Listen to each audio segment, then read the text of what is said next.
Okay, folks, today we're going to read the short story, The Necklace. This is the last story, Cluster 3 in Unit 1. Okay, what influences a person's choices? That's our essential question.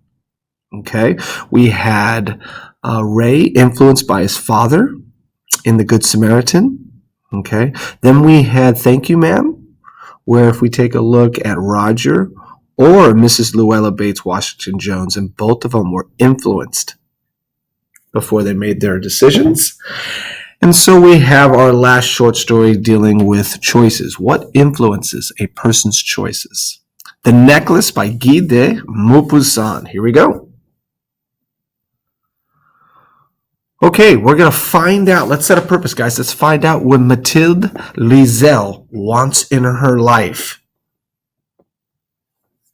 She was one of those beautiful, charming women who were born, as if by accident, into a lower-class family. Because of this, she did not have even a chance of meeting and marrying a rich, important man. Instead, she married a lowly clerk from the Ministry of Education. She had to dress plainly because she could not afford fine clothes or jewelry. This made her feel like someone of little worth. She thought that if she could dress well, other people might consider her more important. She was miserable, feeling that she deserved a life of wealth and luxury. Her shabby apartment, with its dingy walls, worn furniture, and ugly upholstery, was an embarrassment to her. Any other woman in her class would not have noticed these things, but for her, they were a mark of her worthlessness. She dreamed of big rooms with thick carpets, bronze lamps, and fancy tapestries. She imagined two butlers napping in large, overstuffed chairs by a fire. She pictured silk draped from the walls, and priceless knickknacks cluttering delicate tables. She dreamed of tea with close friends and handsome men in stylish sitting rooms.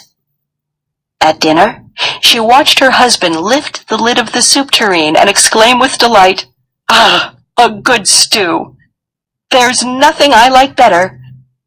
She imagined elegant dinner parties, shining silverware, dining rooms covered with tapestries of knights, ladies, and magical birds from fairy tales. She dreamed of delicious food served on expensive dishes, and of flattery whispered and listened to with mysterious smiles. But she had no fancy clothes, no jewels, nothing. Those were the things she loved. She felt she was made for them. She wanted to please, to be envied, to be admired, and to be popular.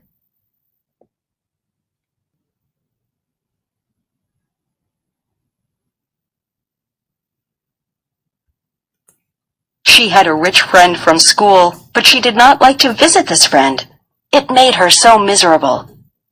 When she returned home, she would weep for days, feeling sad and hopeless about her own life. Then one evening, her husband came home and proudly handed her a large envelope. "Look," he said, "I have something for you." She excitedly tore open the envelope.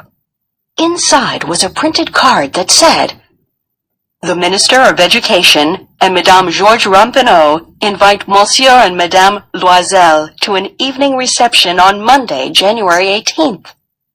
She was not delighted, as her husband had hoped. Instead, she threw the invitation onto the table and murmured, "What do you want me to do with that?" "But, my dear, I thought you would be so pleased. This is a big event. I had a lot of trouble getting this invitation. All the clerks at the ministry want to go, but there are only a few invitations reserved for workers. You will meet all the most important people there." She gave him an irritated look and said impatiently, "I do not have anything I could wear. How could I go?" He had not thought about this. He stammered, "But what about the dress you wear to the theater? I think it looks quite nice." He was amazed to see that his wife was sobbing. "What is it?" he gasped. "What is the matter?" With great effort, she stopped crying. Wiping her wet cheeks, she replied, "It's nothing.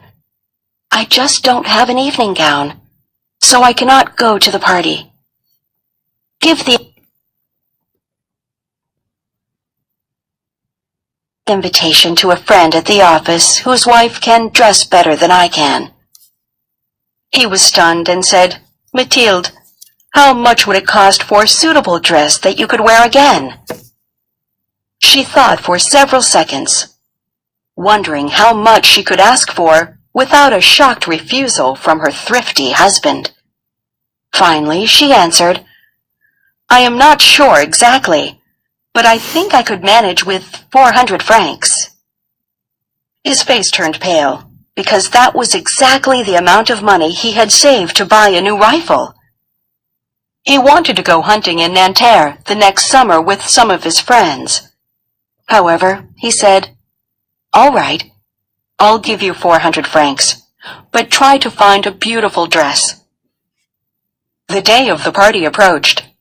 Madame Loisel's gown was ready, but she still seemed depressed and anxious. One evening, her husband asked, "What is wrong? You have been acting strangely for the past 3 days." She answered, "I do not have a single jewel to wear. I will look like a pauper. I would rather not go to the party at all." He replied, "You can wear some fresh flowers. They are very fashionable this season. For 10 francs, you can buy 2 or 3 gorgeous roses." She did not like his suggestion at all. No, there is nothing more humiliating than to look poor among a lot of rich women. Then her husband exclaimed, "I know. Go see your friend Madame Forestier and ask her to lend you some jewelry. You two know each other well enough to do that." She gave a cry of joy. "Yes, that did not occur to me." The next day, she went to visit her friend and told her about the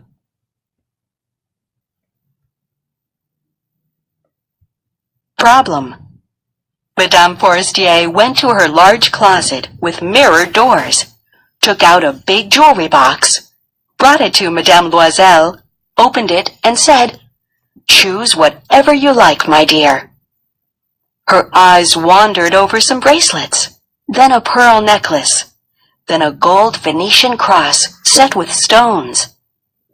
She tried on the jewelry in front of the mirror, but she could not decide what to choose. Suddenly, she discovered a superb diamond necklace in a black satin case. Her heart started beating faster, and her hands trembled as she picked it up. She fastened it around her neck and stood there, gazing at herself in ecstasy. Her voice was hesitant and filled with agony when she asked, "Could you lend me this one? Just this and nothing else?" "Yes, of course." She threw her arms around her friend, kissed her cheek, and then fled with her treasure. The day of the party arrived. Madame Loisel was a great success. She was the prettiest woman there. She was elegant, fashionable, and gracious, and she was beaming with happiness. All the men looked at her, asked who she was, and begged to be introduced. All the cabinet officials wanted to waltz with her. Even the minister noticed her. She danced madly, thinking of nothing but her beauty and success. She was dazed by all the admiration and floated in a happy cloud brought on by all her awakened desires. She felt the complete victory that is so sweet to a woman's heart. She went to find her husband around 4 o'clock in the morning. Since midnight, he had been napping in a small sitting room along with